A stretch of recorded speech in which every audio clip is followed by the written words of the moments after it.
Welcome to Music History Monday for October 9th, 2023. I'm Bob Greenberg, and the title of today's podcast is The Parrot. If you haven't already, please consider joining me on my subscription site at patreon.com/RobertGreenbergMusic, where I blog, vlog, podcast, pontificate, review, and bloviate 4 to 6 times a week. We mark the birth on October 9th, 1835, 188 years ago today, of Charles-Camille Saint-Saëns in Paris. He died in that magnificent city on Beethoven's 151st birthday on December 16th, 1921, at the age of 86. The nose. Physically, the adult Camille Saint-Saëns was literally an odd bird. The music critic Pierre Lalo has left us with this description, quote, "He was short and strangely resembled a parrot. The same sharply curved profile, a beak-like hooked nose with lively, restless, piercing eyes. He strutted like a bird and talked rapidly, precipitously, with a curiously affected lisp," unquote. In fact, Saint-Saëns was as famous for his nose as Beethoven was for his hair. When he concertized in the United States during the 1906-1907 season, Philip Hale wrote in the Boston Symphony program book, quote, "His eyes are almost level with his nose. His eagle-beak would have excited the admiration of Sir Charles Napier, who once exclaimed, 'Give me a man with plenty of nose,'" unquote. Now, please, heaven forbid, I should be accused of nasal-shaming here. We should just know about Saint-Saëns' second most distinguishing feature before we move on. His principal distinguishing feature was his prodigious genius, a genius like that of Felix Mendelssohn, for pretty much anything in which he took an interest. The prodigy. Like Felix Mendelssohn, Camille Saint-Saëns was an absurd child prodigy. He began playing the piano at the age of 2.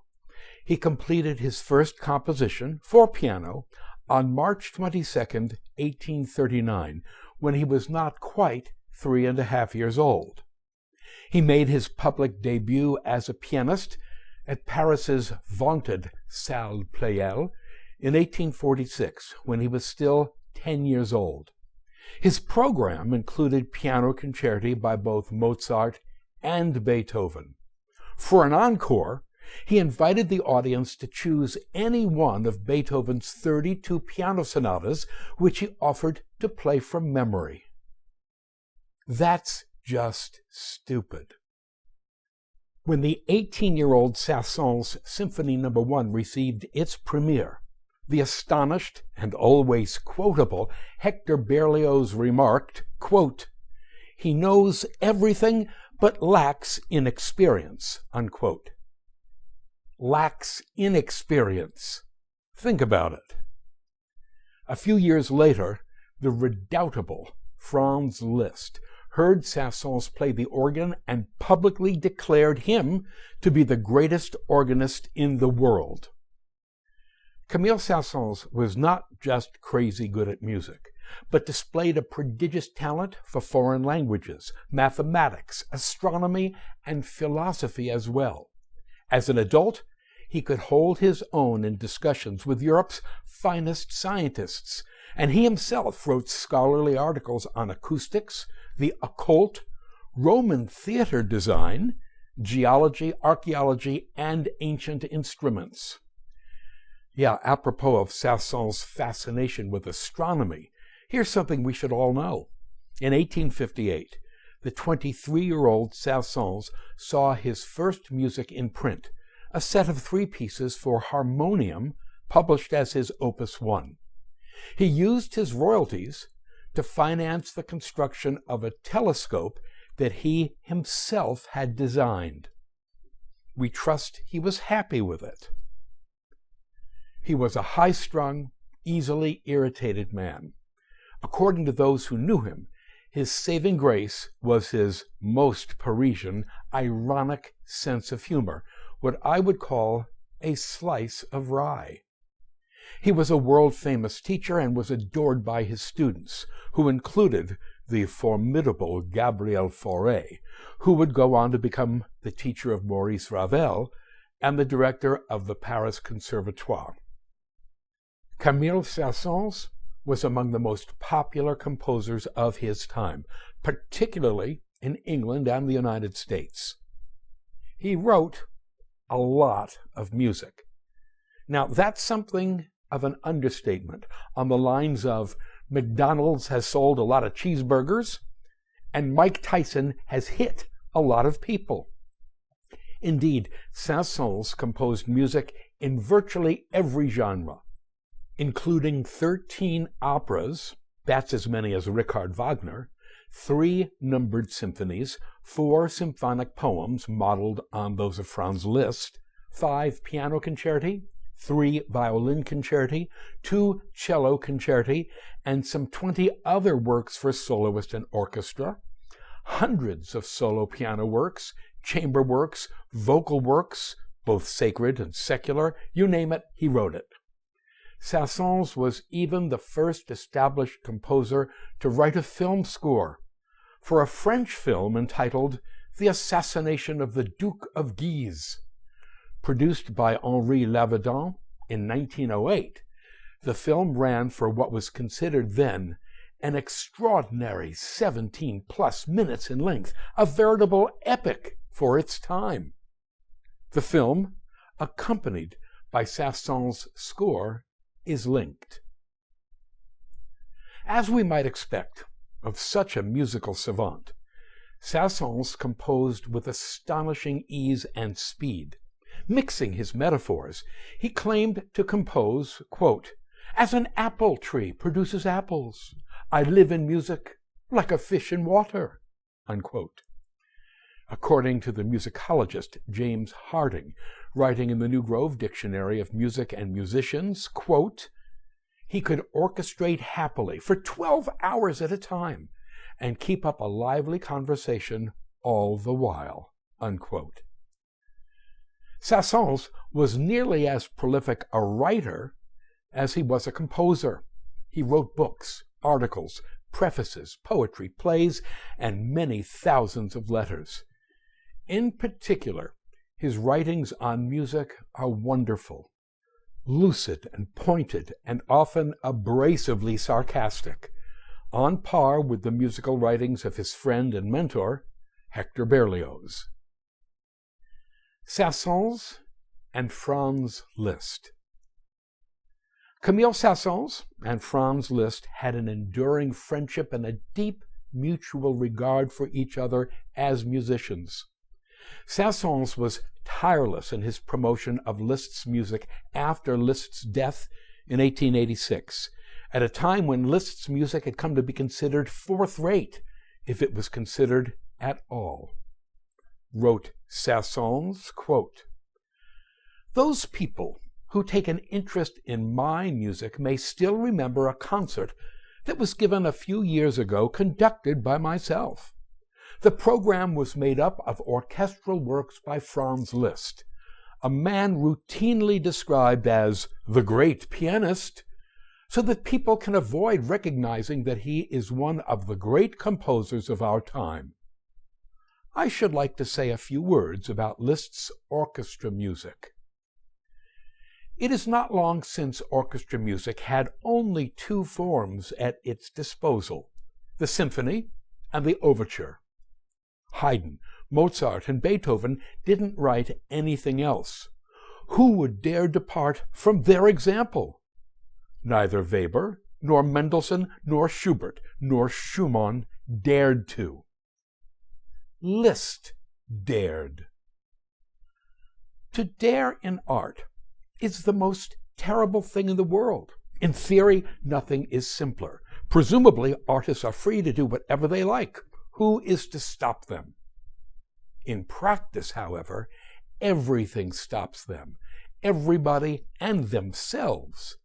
New forms inspire terror and repulsion. It's better for a composer to curl up inside routine. Liszt set out on the path that Beethoven and Berlioz had started upon and created the symphonic poem. In his 12 examples, he demonstrated what this genre can embrace through its animating principle, the principle of program music. This brilliant and influential creation will be his title to immortality, unquote. For our information, a symphonic poem is an orchestra work that tells a literary story. Based on Liszt's model, Saint-Saëns composed 3 such symphonic poems, including one of his most famous and enduringly popular works, the Danse Macabre, the Dance of Death, of 1872. The nature of Camille Saint-Saëns' music. I mentioned Saint-Saëns' 3 symphonic poems, of which the Danse Macabre is one, because that mention provides us with an excellent point of entry into the nature of his music. He was, like his contemporaries Johannes Brahms and Antonin Dvorak, something of a classical romantic. Saint-Saëns believed entirely in the classical era ideals of compositional order, clarity, and precision, which merged in his music with his elegant lyricism and a particularly French predilection for instrumental color or timbre. His penchant towards classicism notwithstanding, as his 3 symphonic poems based on the model of Franz Liszt reveal, Saint-Saëns was also powerfully influenced by the Romantic movement in general, and the music of the arch-romantic Franz Liszt in particular. As such, Saint-Saëns' music fuses classical clarity with a fully 19th century Romantic-era expressive palette. Which brings us to an interesting question. Given his fully modern Romantic proclivities when it came to expressive content, why is Saint-Saëns so often referred to as being a musical dinosaur, or fossil, as he himself called the old fogies in his Carnival of the Animals? Why is he perceived today as an arch-conservative who spent the last decade of his life trashing modern music? Well, here's why. Saint-Saëns lived a long time, 86 years, from 1835 to 1921. He composed his first piece of music in 1838 at the age of 3, just 11 years after the death of Beethoven. He was making music until the very end of his life, having practiced the piano a few hours before he died of pneumonia on December 16, 1921.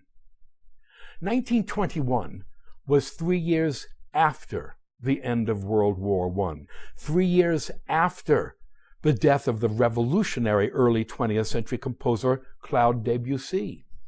1921 was 8 years after the premiere of Igor Stravinsky's The Rite of Spring, and just 3 years before the premiere of George Gershwin's Rhapsody in Blue. Saint-Saëns' musical lifetime spanned from the age of Beethoven to the age of post-World War I modernism and jazz.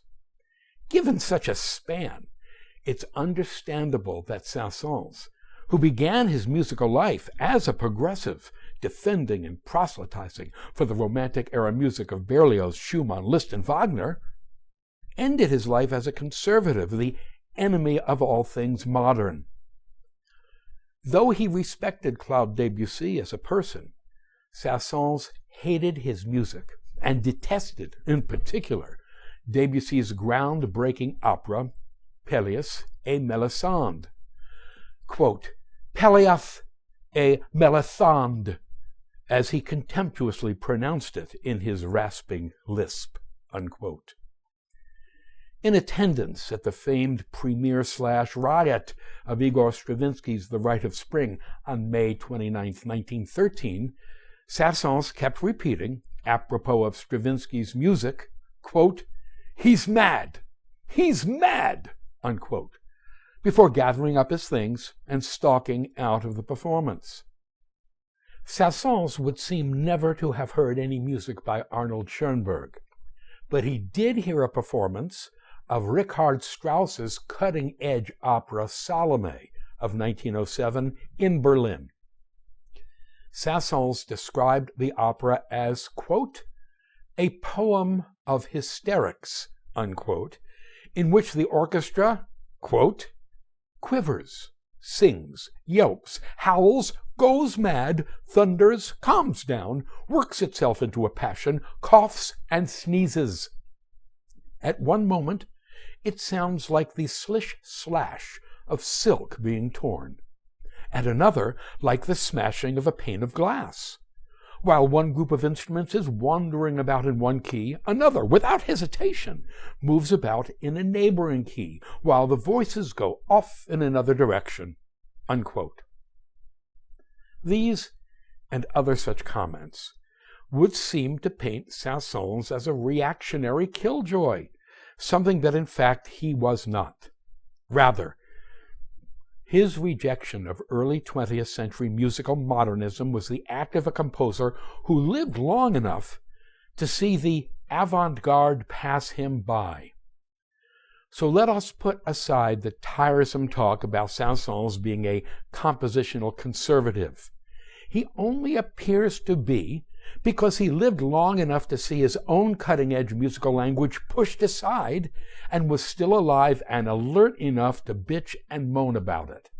But in his prime, for example, in 1886, when Saint-Saëns composed the great masterwork of his prime, his Symphony No. 3, he was an entirely contemporary, entirely cutting-edge composer.